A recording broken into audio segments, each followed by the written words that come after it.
Louvado seja o Senhor. Vamos prosseguir com a porção desta noite. Eu peço a você que abra sua Bíblia em Gálatas capítulo 5. Gálatas capítulo 5, versos 1 até o 12.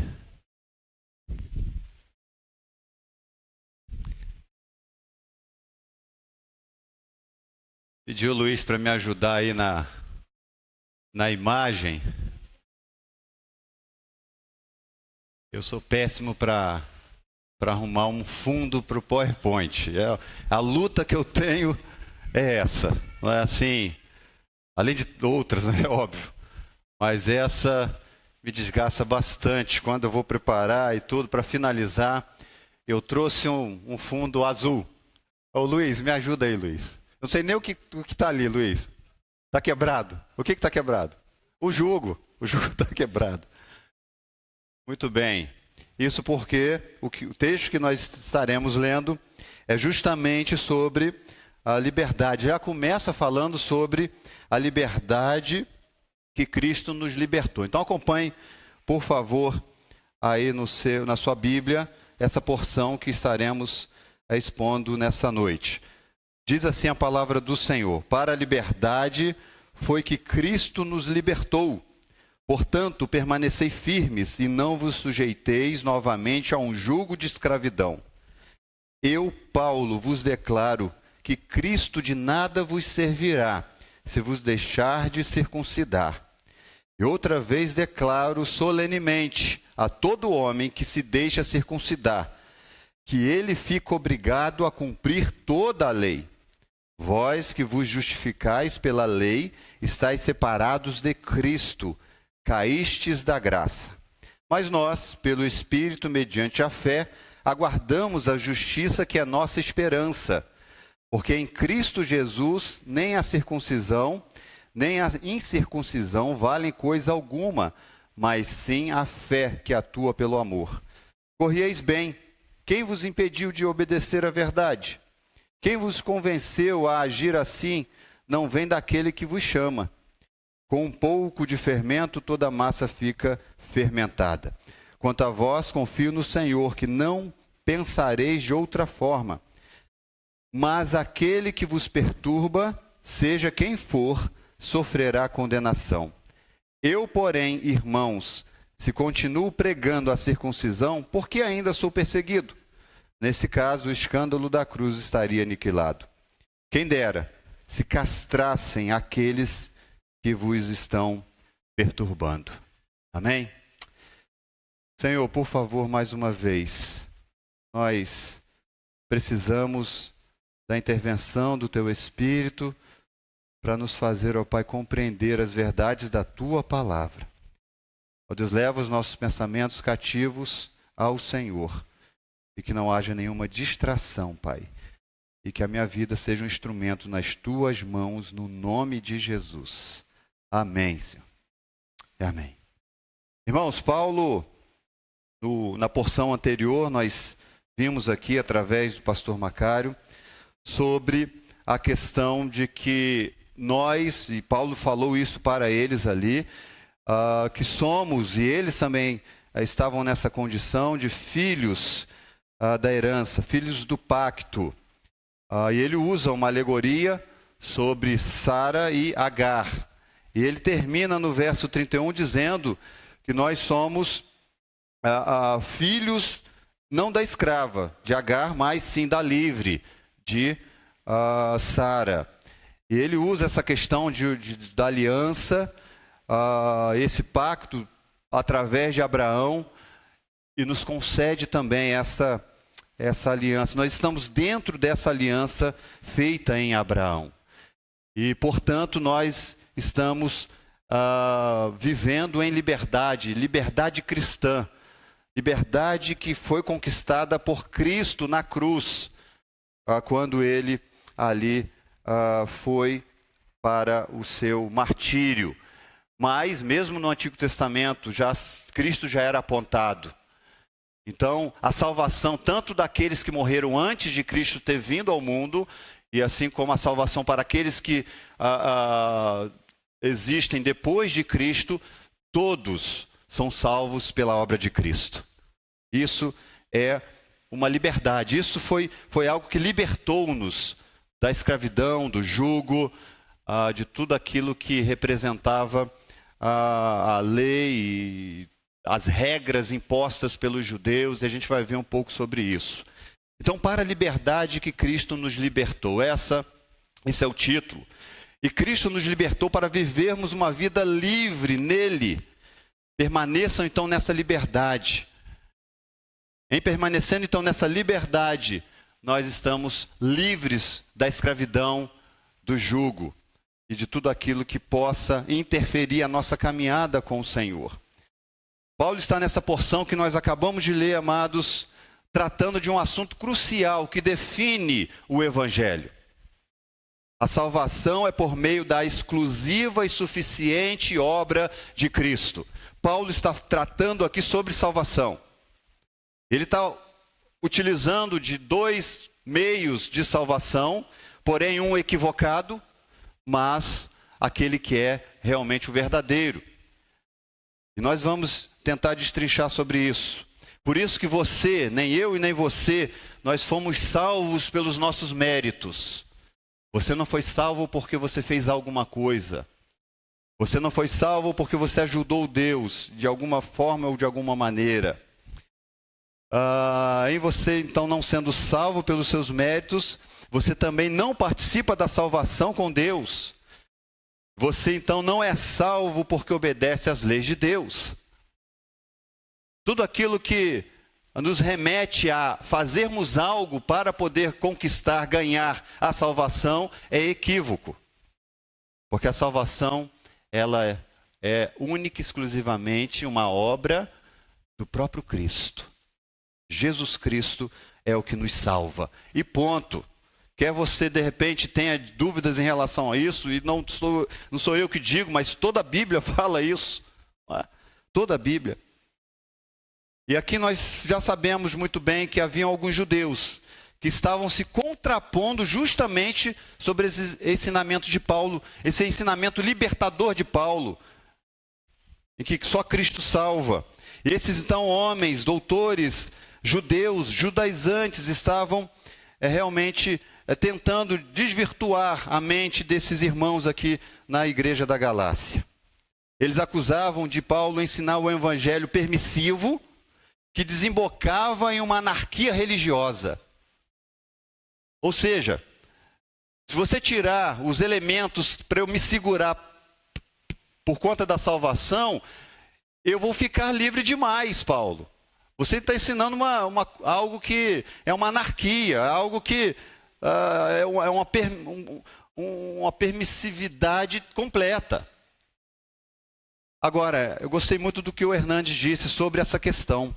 Paulo refuta seus opositores mostrando que não tem vida desregrada aquele que depende da graça de Deus, sujeita-se ao Espírito de Deus, vive na prática das boas obras e procura glorificar a Deus. Isso é fantástico. Por quê? Porque a graça, o Evangelho me liberta e ao mesmo tempo ele me escraviza. A graça me torna livre, mas não me deixa desassistido. O Evangelho, quando alcança o nosso coração, ele vem com o peso do Espírito Santo e, sobretudo, esse Espírito que passa a habitar em nós e nos sustenta o tempo todo. Então, fazendo coro com aquilo que ele vai falar no verso 13, né, no início ali do verso 13, que na próxima mensagem vocês vão ver sobre essa questão da carne e tudo mais. O verso 13 vai: irmãos, fostes chamados para a liberdade, mas não useis a liberdade como pretexto para a carne. Antes sede servos uns dos outros pelo amor. Então, na próxima porção, vamos estar vendo sobre essa questão. Então, viver o Evangelho não é viver em libertinagem, muito pelo contrário. Esse chamado à liberdade não faz com que você deseje viver pela carne, muito pelo contrário. Você nasce de novo, você é vivificado para poder praticar boas obras. Então você fica, de alguma forma, não fica desamparado, de forma alguma. Por isso que o primeiro ponto que nós estaremos vendo, são 2 apenas. O primeiro, nós vamos ver uma exortação à permanência na liberdade em Cristo. De 1 ao 6, nós vamos estar vendo essa porção. E depois nós vamos estar vendo uma exortação contra os falsos mestres. Paulo então diz, para a liberdade que Cristo nos libertou. Está aí no primeiro verso. Para a liberdade foi que Cristo nos libertou. Interessante pensar também em Romanos 7:6, fazendo um coro, não é, com essa liberdade que Cristo nos libertou, para poder autenticar aquilo que a gente está falando. Mas agora fomos libertos da lei, havendo morrido para aquilo que nos aprisionava, para servirmos de acordo com a nova ministração do Espírito, e não conforme a velha forma da lei escrita, porque a lei condena, Jesus liberta. E mais uma vez, Nicodemos vai falar sobre essa liberdade. Jesus nos libertou da condenação do pecado, libertou da culpa e das obrigações das leis de Moisés. Amados, os judeus viviam aqui cercados de um regime completamente escravo. Eles viviam num sistema de leis e regras. E muitas dessas regras eles mesmos impunham. Eles mesmos colocavam. Muitos faziam isso. Só que eram regras que eles mesmos não tinham condições de cumprir. Por isso era um peso. Era um peso terrível. Nós vamos ver essas regras, por exemplo, só vou usar um exemplo, quando os discípulos de Jesus foram repreendidos pelos doutores da lei. E por que eles foram repreendidos? Repreendidos porque eles não lavavam a mão antes das refeições. E aí os fariseus, Marcos 7, 3 e 4 fala isso, não é? Existia um motivo pelo qual eles estavam repreendendo os discípulos. Não era porque eles estavam tendo falta de higiene por não lavar a mão. A questão aqui não era higiênica. Porque em Marcos vai dizer que eles faziam isso para conservar a tradição dos antigos. Era legalismo. Legalismo. E eles iam mais, e não só lavar a mão, né? Muitas vezes, porque o texto diz que eles tinham que lavar muitas vezes. Eles tinham que lavar quando voltavam do mercado, senão não podiam comer. Lavar o copo, tinha que lavar com frequência, os jarros, o vaso de metal, as camas, tudo tinha que ser lavado nos mínimos detalhes. Era um legalismo. Por isso que Jesus, nesse contexto, vai falar sobre aquela expressão, sobre aquele texto que a gente usa muito, né? O que contamina no homem não é o que entra, mas é o que sai. Eles estavam muito mais preocupados com o exterior do que o interior, com a aparência, do que com a sua integridade, com o seu próprio coração. Pois bem, Cristo estava trazendo liberdade para esse povo aqui. Eles haviam experimentado dessa liberdade. Mas o contrário da liberdade, eles estavam buscando uma vida sob o jugo da escravidão. É por isso que o texto vai falar sobre isso. Portanto, permanecei firmes e não vos sujeiteis novamente a um jugo de escravidão. Paulo está repreendendo porque eles estavam deixando essa liberdade para se voltar ao jugo de escravidão. E jugo aqui tem a ver com aquele aparelho que é colocado no cavalo ou no boi, né? No Nordeste chama de canga também, não é? E é colocado sobre o animal para ele poder arar a terra. Era um peso, era um jugo, era algo pesado. Mas era usado também de uma outra forma. Era colocado no animal mais novo e prendia então esse jugo no mais novo e prendia o mais novo no mais velho. Onde o mais velho ia, ele tinha que ir junto. Para poder ele aprender o animal mais novo aprendendo com o mais velho. É por isso que é encantador aquela palavra de Jesus, não é? Em Mateus 11, 28 a 30.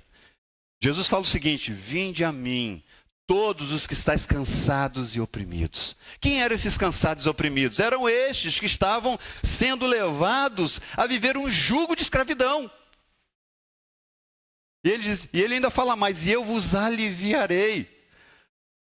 Tomai sobre vós o meu jugo e aprendei de mim, que sou manso e humilde de coração. E encontrareis o quê? Descanso. Quando nós, amados, estamos em Cristo, na liberdade de Cristo, nós, amados, vivemos aqui neste mundo, mas nós somos aliviados pelo próprio Cristo. Aprendei de mim que sou humilde de coração, encontrareis descanso para as vossas almas, porque o meu jugo é suave e o meu fardo é leve. A tradução à mensagem, vou só citar o primeiro verso, só uma parte do primeiro, ele fala assim: ó, vocês estão cansados e esfatiados da religião. A religião mata. A religiosidade mata, o legalismo mata. Talvez seja por isso que muita gente na igreja está morta. Porque tem vivido sobre um jugo de escravidão. E não por meio da graça de Cristo, da liberdade vinda pela graça de Cristo Jesus. Verso 2, Paulo, ele usa aqui a sua autoridade apostólica que ele já havia defendido em textos atrás. Ele fala: Paulo, o apóstolo, alguém que foi enviado por Cristo para pregar essa liberdade. E Paulo faz uma declaração, ele usa da sua autoridade para trazer uma declaração forte, uma declaração pesada.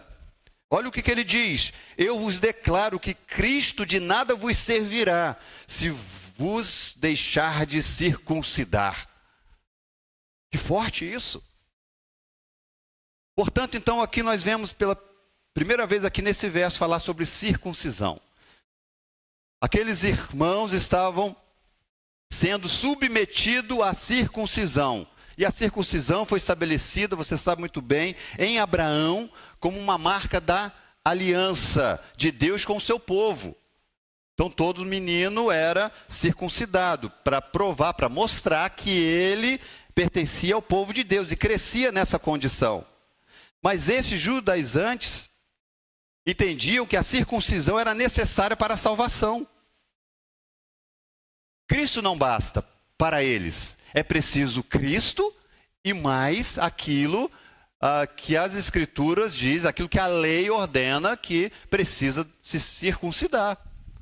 Ele usa então Moisés para poder, eles usam Moisés para poder falar isso. Então aqui nós estamos vendo um povo voltando a uma escravidão que eles já haviam sido libertos. É interessante que Atos 15, vamos lembrar desse texto, porque já foi falado numa das mensagens, que é justamente a ideia que eles tinham sobre isso. E olha só o que eles falam. Então, alguns que tinham descido da Judeia ensinavam assim os irmãos: se não vos circuncidardes conforme o uso de Moisés, não podeis salvar-vos. Não podeis salvar-vos. E Paulo já havia dito antes, não é? De que a lei, ela é um guardião. Gálatas 3:24. Portanto, amados, a circuncisão já não tinha mais serventia. E todo mundo sabe o que é circuncisão. É o corte na firmose do menino, e cortava a pele ali do seu órgão genital. Isso era circuncisão, era marca. E é interessante porque até Abraão, quando vem primeiro Abraão, a gente vai ver que Abraão também, amados, não foi salvo pela prática da circuncisão, e sim pela fé, conforme Gálatas 3:6-8. Percebe, esses homens estavam sendo completamente heréticos, fazendo com que o povo voltasse a uma escravidão. Por isso, amados, ou nós somos salvos pela obra de Cristo e viveremos na glória com Ele, ou iremos morrer eternamente tentando ser salvos pelas nossas obras. Não tem como. Salvação somente em Cristo Jesus. Só Ele. A Igreja Católica tentou resolver esse problema, não é? E ela foi tentar resolver esse problema se apropriando de uma teoria chamada sinergismo, que é justamente dizer de que o homem coopera de alguma forma com Deus na salvação. O contrário de sinergismo é monergismo, que é um ato somente de do próprio Deus. O sinergismo ensina que não basta Deus querer salvar o pecador, mas o pecador também precisa querer ser salvo. Olha só, que heresia, amados. Se Deus quiser salvar o homem, mas o homem não quiser ser salvo, no final prevalecerá a vontade do homem, e Deus respeitará a sua escolha. Crer dessa forma é rasgar a Bíblia. Porque a palavra de Deus diz que nós estávamos distantes de Deus por conta dos nossos pecados, nós estávamos mortos em delitos e pecados. Se não fosse Deus vir ao nosso encontro, nós jamais iríamos ao encontro de Deus. Na sua experiência de conversão, eu tenho certeza absoluta, você primeiro foi tocado por Deus para você aceitá-lo. É assim, amados. É Deus que faz a obra em nós, para que nós venhamos a responder a Ele. É Ele que faz. Agora, Paulo ensina muito claro aqui sobre essa coisa. Vocês querem viver nessa condição? Então, vamos lá, existem consequências. Existem consequências. E a gente vai ver quais são as consequências aqui. Primeira delas é justamente Cristo não serve. Ou seja, na parte B do verso que a gente leu, né? Nada vos servirá Cristo. Cristo de nada vos servirá. Nada vos servirá. Cristo não serve. Gostei muito do que eu li sobre um teólogo. E ele vai dizer o seguinte: no contexto da carta aos Gálatas, a circuncisão para o apóstolo Paulo não era uma operação cirúrgica, nem meramente uma observância religiosa. Representava um sistema de salvação pelas obras. Declarava um evangelho do esforço humano à parte da graça divina. A circuncisão era a lei suplantando a graça. Moisés suplantando Cristo. Isso porque acrescentar alguma coisa a Cristo é anulá-lo. Um Cristo suplementado é um Cristo suplantado. Cristo é o único Salvador, solitário e exclusivo. Nesse contexto, circuncisão é apartar-se de Cristo. Tremenda essa citação. Porque nós não precisamos de suplemento. Já viu o atleta? O atleta precisa de suplemento. Nós também vamos chegando numa certa idade, a gente precisa de um suplemento, porque a gente não consegue tomar as vitaminas adequadas. Às vezes a gente tem uma alimentação que não é adequada, aí a gente precisa do suplemento. Em relação à salvação, esquece suplemento. Esquece. Não precisamos de mais nada.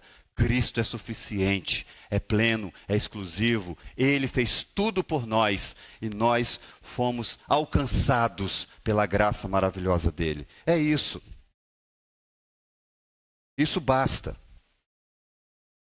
Porque são as feridas de Cristo que nos trazem vida e não a remoção do prepúcio. É a morte de Cristo na cruz que nos salva e não uma cirurgia na nossa carne.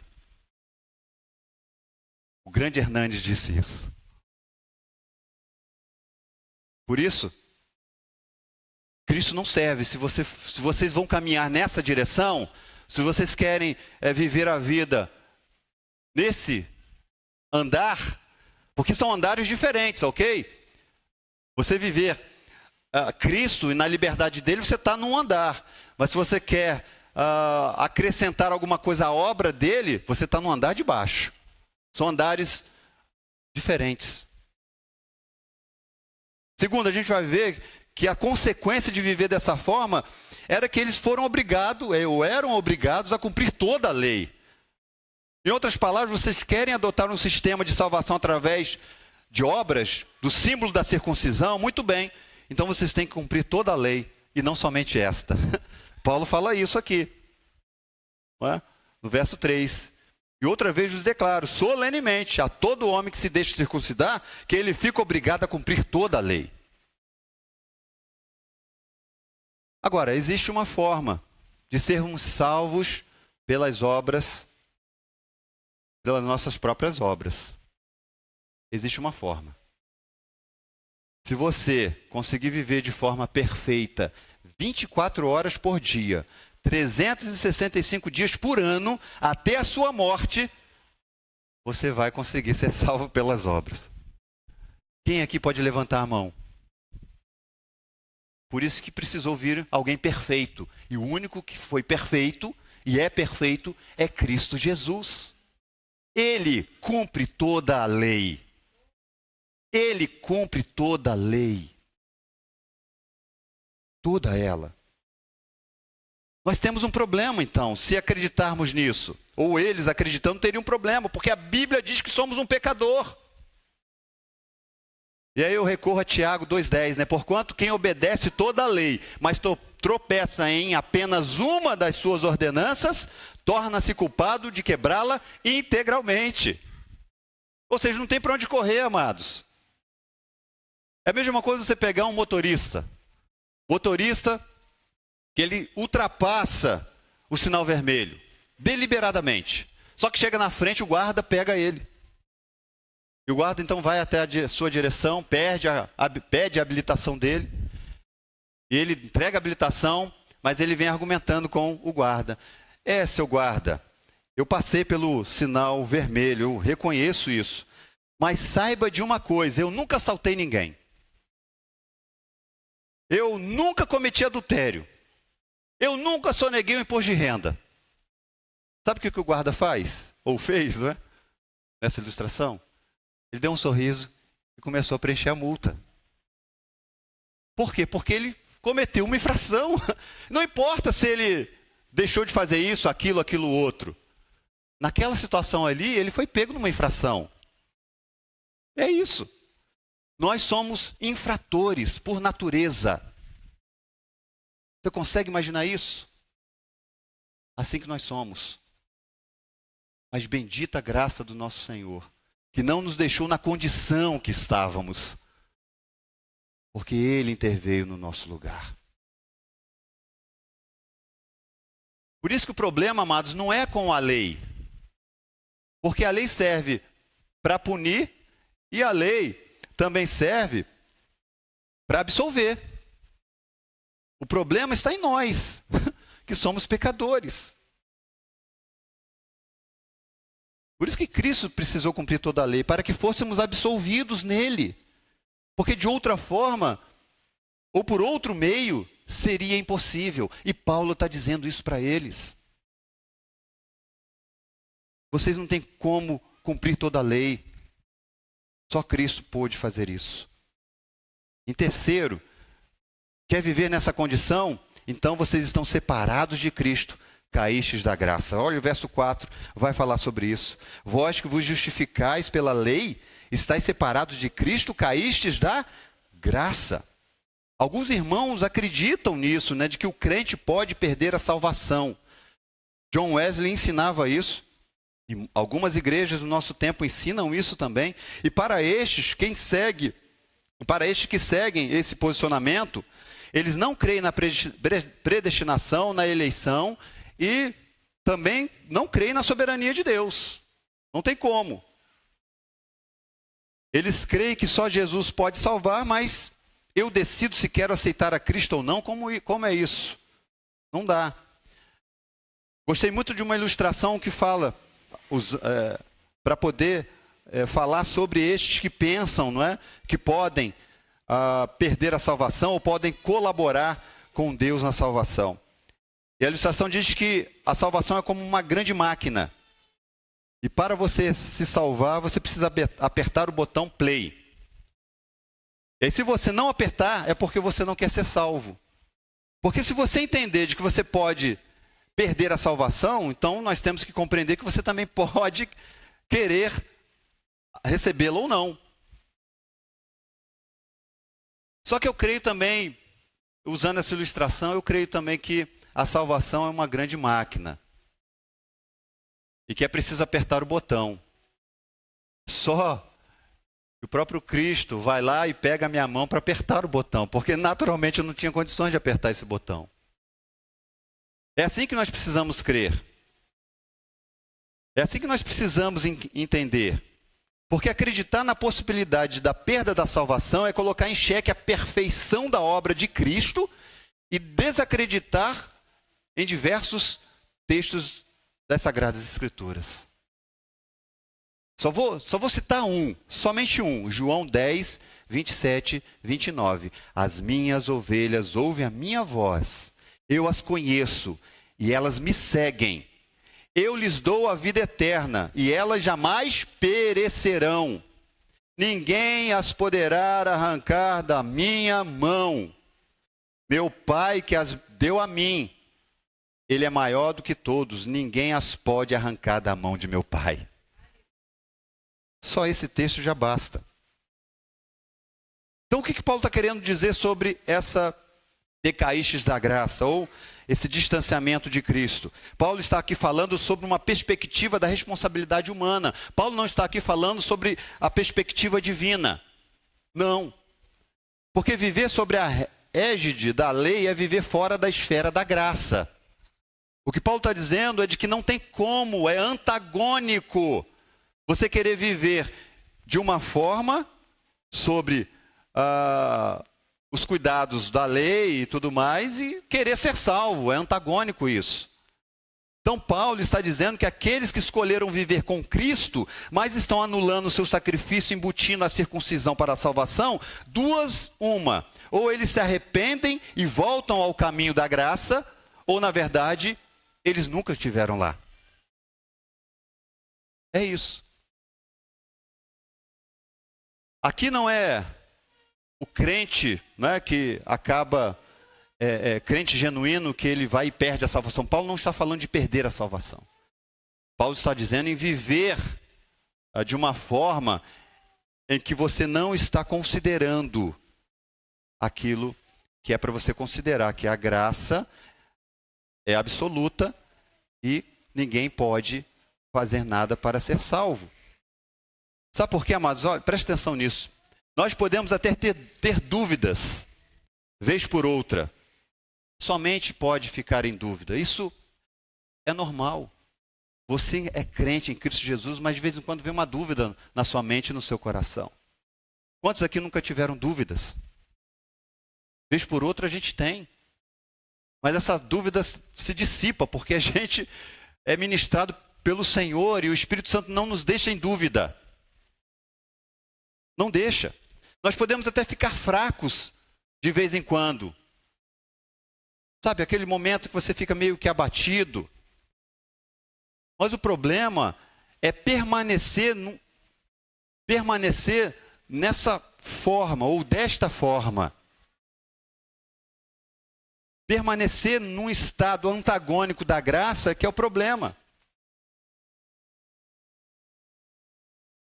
Romanos 5, 1 e 2. Tendo sido, pois, justificados pela fé, temos paz com Deus por nosso Senhor Jesus Cristo, pelo qual também temos entrada pela fé a esta graça, na qual estamos firmes. Olha aí. E nos gloriamos na esperança da glória de Deus. Mas como nós vimos no retiro, né, existe um dia mau. E de repente em Efésios fala isso. Um dia mau que você vive, sabe, com dúvidas. Mas se você é do Senhor, você não fica com a dúvida. Você é do Senhor, por mais que você, sabe, saia, ou você tente sair do convívio dos irmãos, ou da presença dele, você vai voltar, porque você é do Senhor.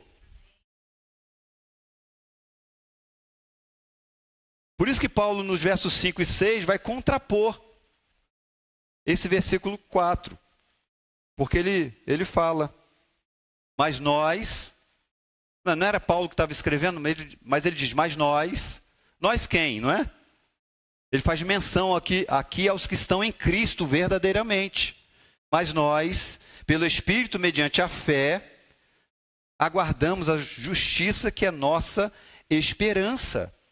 O Espírito nos ajuda, e a fé, que é a confiança em Cristo, é que nos faz aguardar essa justiça que não é nossa, é do próprio Deus, e que isso traz esperança para cada um de nós. Por isso, amados, que a gente precisa entender claramente que o céu não é um prêmio que você merece, mas é uma oferta que você recebe. Você viver pelo sistema legalista é você pensar de que você tem direito ao céu. E nós não temos direito ao céu. Deus nos deu. Não foi pelo nosso mérito. Foi por Deus. Aí no verso 6, Paulo manda real mesmo, né? Quer saber? Em Cristo nem a circuncisão nem a incircuncisão vale coisa alguma, mas a fé que atua pelo amor. É isso que ele fala aí. Porque em Cristo Jesus nem a circuncisão nem a incircuncisão valem coisa alguma, mas sim a fé que atua pelo amor. Porque no final das contas, nós demonstraremos se somos de Cristo ou não através da nossa vida transformada e dirigida pelo Espírito Santo de Deus com atitudes de amor. Você não precisa sair por aí perguntando, né, ou analisando quem é salvo e quem não é. Isso não é obrigação nossa. Agora, eu tenho que pensar o seguinte: eu sou salvo, então eu tenho que demonstrar obras, não para ser salvo, mas porque fui salvo, essa obra de amor eu pratico. Eu preciso praticar todo dia. Nós precisamos andar vigilantes, amados, o tempo todo. Porque pode ser que a gente, vez por outra, a gente viva, não é? Com alguns requisitos aí de alguém que é duro demais ou que não tem a sua vida pautada no amor, na esperança, aí por aí vai. Uma fé, né, autêntica e tudo mais. Então, muito bem, prosseguindo, segundo ponto, nós vamos ver que a exortação agora é contra os falsos mestres e os seus ensinamentos. Porque Paulo vai dizer no verso 7, corrieis bem. Ele está dizendo, olha, vocês começaram bem a caminhada. Ele usa aqui o termo da corrida, não é? Paulo gosta muito de usar desses elementos, não é? Corrieis bem, ele diz aí. Interessante porque eles começaram bem. Começaram bem, e o verso 3 do capítulo 3 diz que eles começaram pelo Espírito. Começaram bem, pelo Espírito. Mas eles estavam se aperfeiçoando pela carne. Nós vamos ver que esse começar bem, que é pelo Espírito, ele começa bem também porque o evangelho pregado a eles foi genuíno. Foi o evangelho de Cristo pregado na cruz. Capítulo 3, verso 1. Não foi diante de vós que Jesus Cristo foi exposto como crucificado? Olha a mensagem foi verdadeira. Por isso que eles começaram bem, porque eles eram assistidos pelo Espírito, porque o evangelho pregado era genuíno e autêntico, e terceiro, porque também eles reconheceram, olha só, o mensageiro também veio da parte de Deus. Porque eles dizem, 4,14b, recebestes como anjo de Deus, o apóstolo Paulo, né? como o próprio Cristo. Olha só. Agora nós precisamos ficar atentos, porque a gente pode começar bem, mas no meio da caminhada a gente pode se enrolar. Verdade ou não é? A gente pode se emaranhar com algumas situações. Nós precisamos ficar atentos na corrida da fé. Porque você pode encontrar obstáculos. São ensinos, filosofias vãs. Podem tentar lhe distrair. E pasmem, isso tem acontecido na vida de muita gente na caminhada. Muita gente. Desistindo de Deus, desistindo da igreja, achando que pode ser igreja sozinho. Isso tudo é filosofia do mundo. Você sabia que existe uma conspiração para que você não seja igreja? Há uma conspiração para que você não viva a igreja. Eu me lembrei, né, preparando esse sermão, daquele episódio do maratonista Vanderlei Cordeiro de Lima. Lembram dele? lá em Atenas, 2004. Olha como o tempo passa. Parece que foi ontem. Consigo ver a imagem dele, né? Vem a imagem dele correndo e entra na frente dele o quê? Um ex-padre irlandês. O nome do camarada era Neil Oran. E o que ele faz? Ele tenta parar. Ele estava fazendo um protesto naquele momento. Mas ele tenta parar o Vanderlei, não é? Só que ele não consegue. Eu pensei nisso. A gente tem que ser assim. Às vezes essas situações tentam nos parar na caminhada, mas você não tem que, sabe, continua correndo. Vai entrar um Neil na sua vida, você se desvilha, como é que é?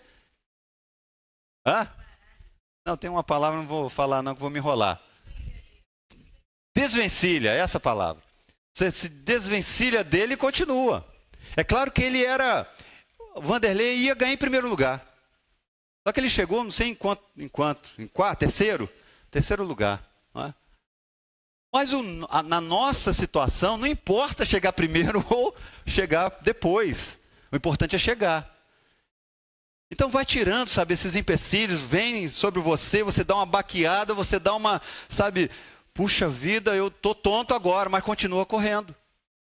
Continua correndo. Porque no final vai valer a pena. E ele depois reclama, o ex-padre.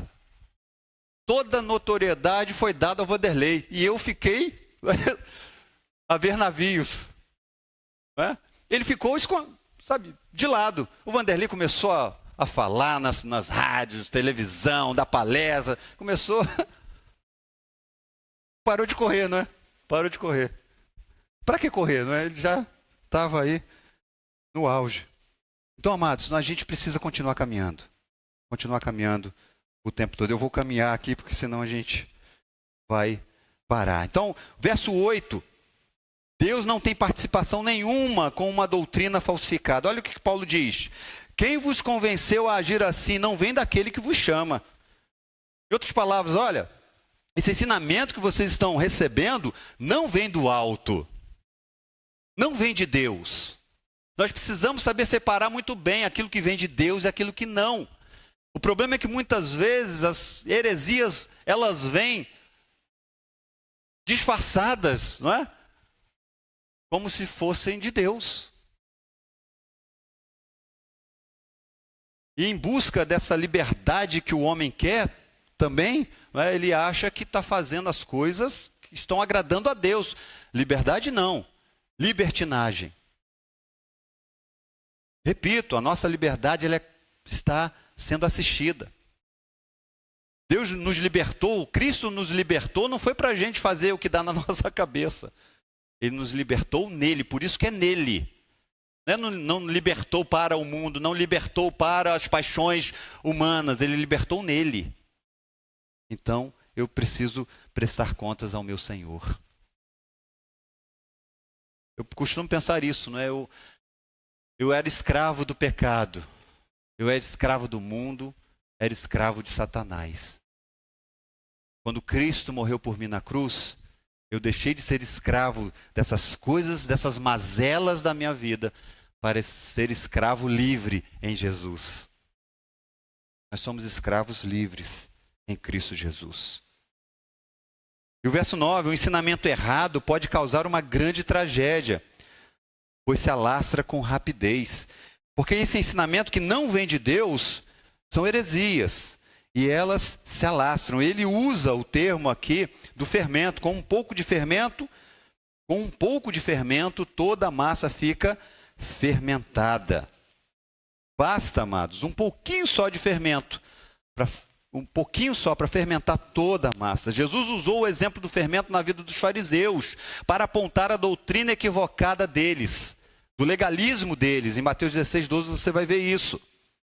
Paulo também usa em outros momentos, na igreja em Corinto, ele também usa a questão do fermento, para falar além do ensino, mas falar também sobre as mazelas do coração. Por isso, queridos, que a igreja que deixa de ser conservadora em seus valores bíblicos, ela está fadada ao fracasso. A igreja que não milita, né, contra as heresias desse tempo se contaminará e se enfraquecerá. É isso que tem acontecido com muita igreja e muitos irmãos nossos têm ficado doentes por conta disso. Tem igrejas que estão, sabe, abrindo para o mundo de uma forma, deixando-se levar por heresias. Por quê? Porque não estão absolutizando a doutrina, a verdade da palavra de Deus. Estão negociando isso. Agora, me entendam bem, não estou dizendo que a gente tem que sair por aí confrontando os hereges, não é isso.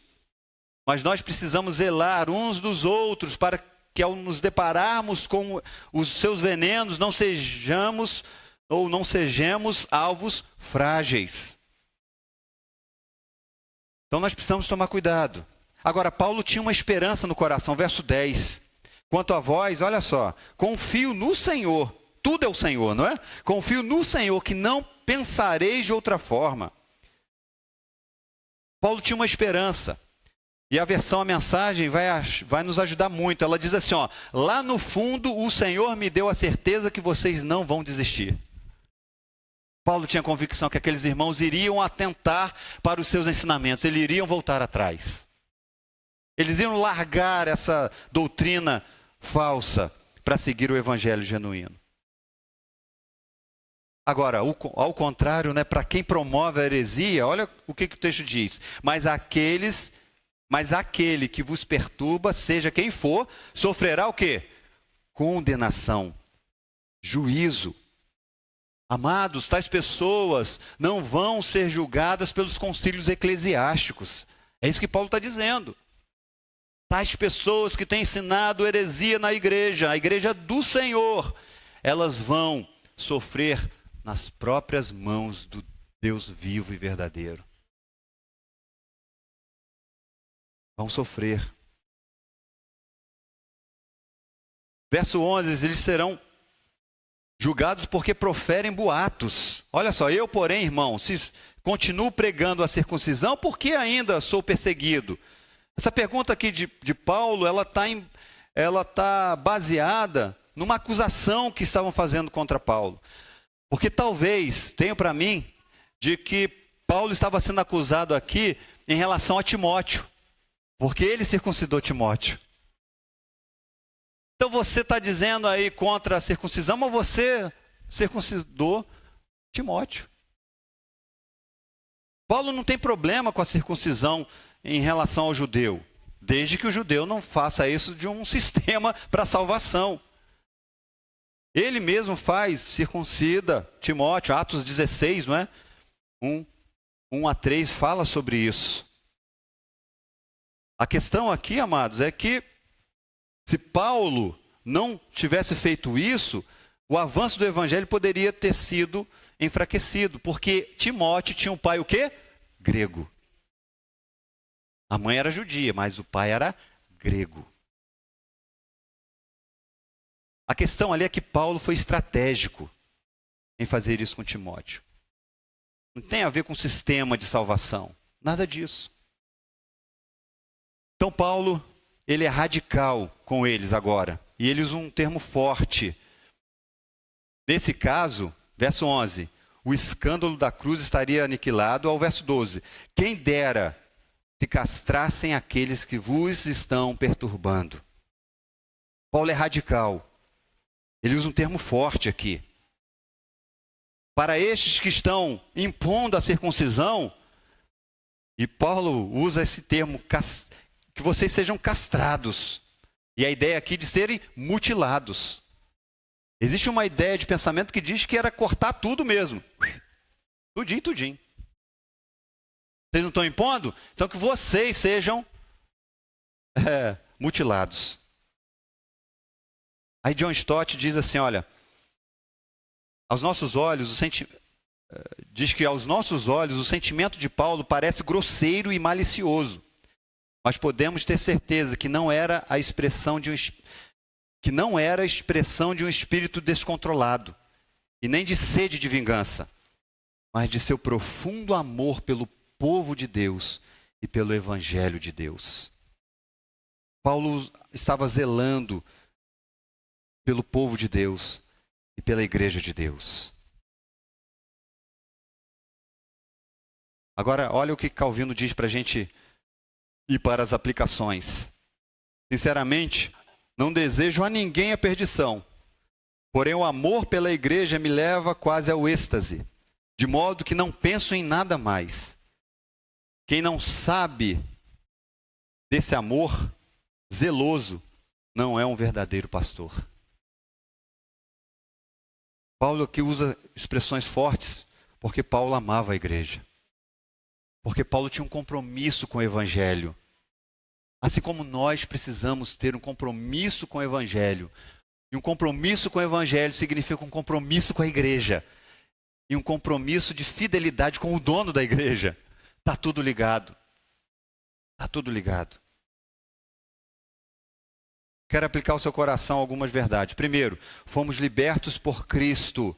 Nossa liberdade não nos dá o direito de vivermos sem considerá-lo. Porque o texto diz que para a liberdade foi que Cristo nos libertou. E há uma intimidade muito interessante entre a Deus e os seus filhos, entre Cristo e os seus irmãos. Em João 15,15, já não os chamamos de servo, porque o servo não sabe o que o seu senhor faz.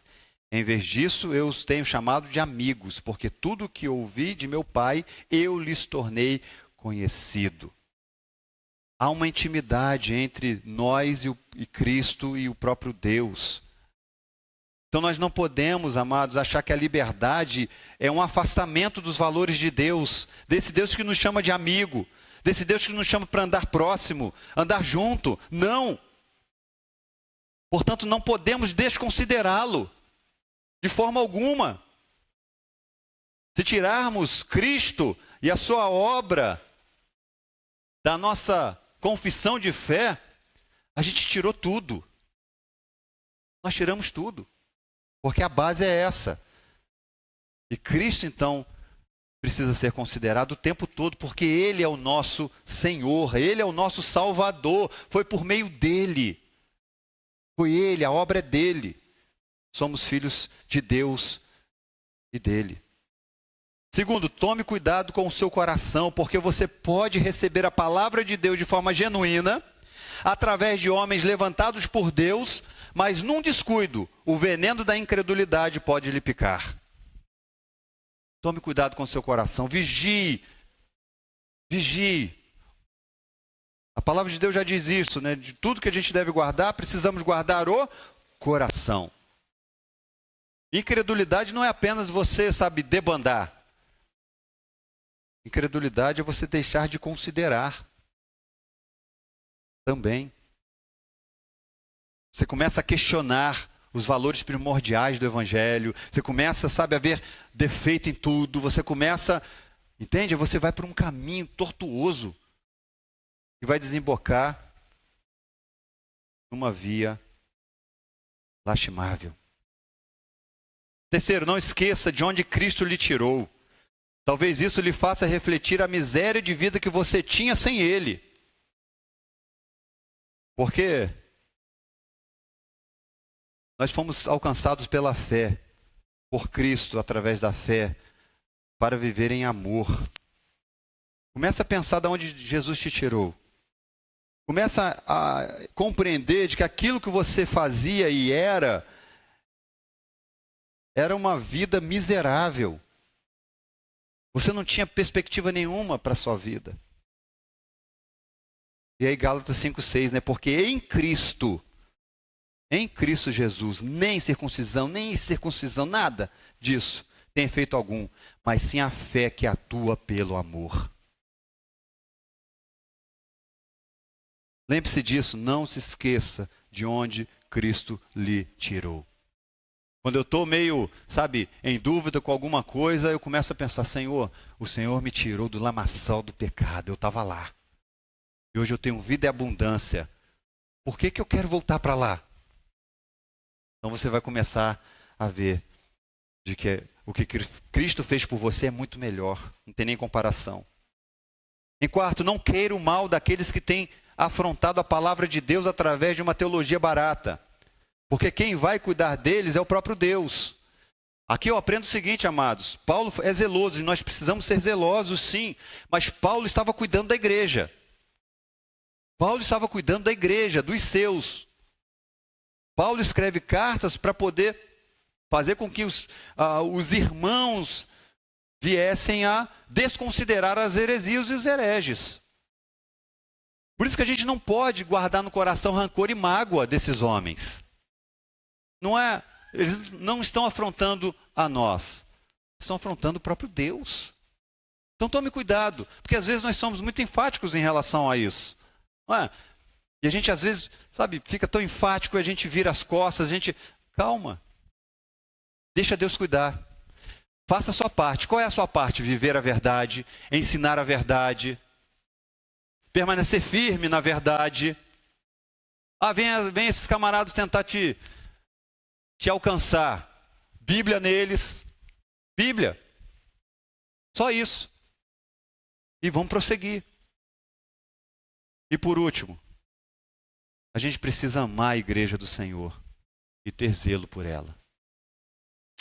Amados, como a gente vê isso acontecendo nos nossos dias? As pessoas estão deixando de amar a igreja do Senhor. Se a gente deixa de amar a igreja, a gente deixa de amar uns aos outros, porque nós somos igreja. Às vezes as pessoas pensam que amar a igreja é amar o templo, não é? Aí eu amo, sabe, aquela parede.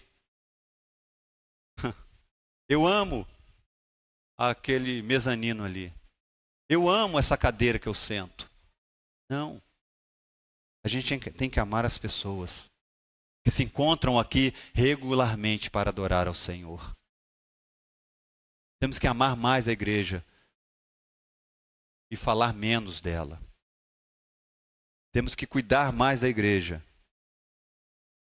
e temos que preservá-la. Um grande problema que acontece é que os próprios membros dessa igreja, eles mesmos acabam difamando a igreja. Isso é uma lástima. Isto é uma lástima. Amém, amados? Que o Senhor possa ter falado ao seu coração como Ele falou ao meu, nesse tempo de preparação e tudo mais. Vamos estar orando. Quero pedir a você que abaixe sua cabeça. Você esteja crendo mais do que nunca que Deus quer que você permaneça firme. Firme na verdade. Firme na liberdade que Ele estabeleceu na minha e na tua vida. Não troque isso por nada neste mundo. Porque pode parecer várias situações para você trocar ou largar. Não faça isso. Não faça isso, porque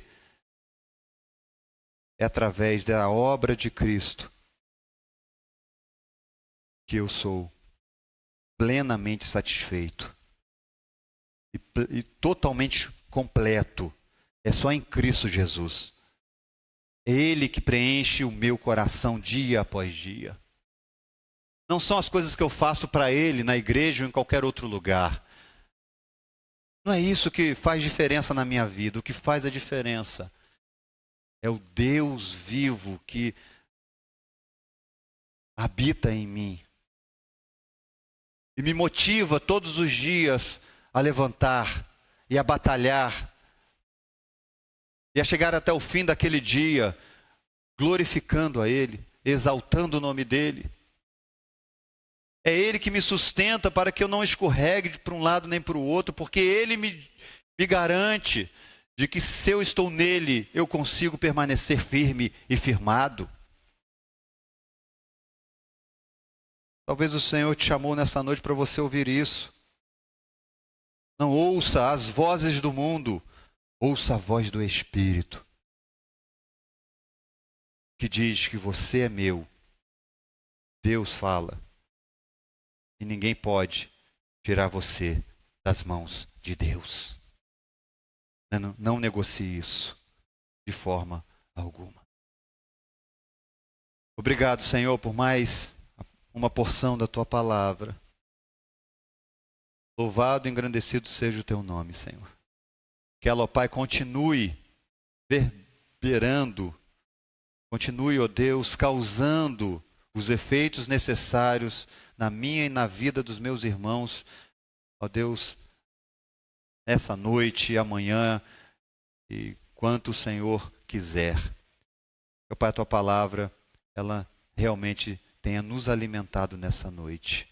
E por favor, ó Pai, nos ajude a permanecermos firmes, firmados na rocha, olhando para Cristo, o autor e consumador da nossa fé.